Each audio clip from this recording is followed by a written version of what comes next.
Assalomu alaykum chalab-chulublarim.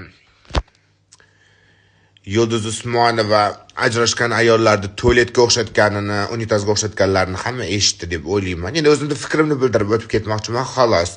Yana vangor-vungor Yulduz kim, sen, ano kim, Yulduz kim, Nilufar kim, sen kim deb yotmanglar-da.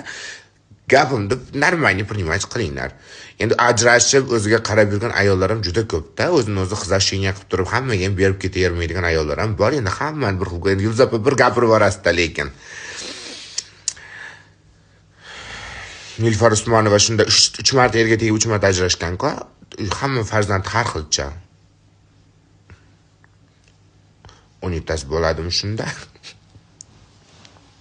Tilim yomon dedi, baqilay. Tilim yomon, o'zining gapini o'ziga yedirishni yaxshi ko'raman. Endi qancha o'zbek ayollar erlari yo'q, mazza qilib turib yashab yuribdi.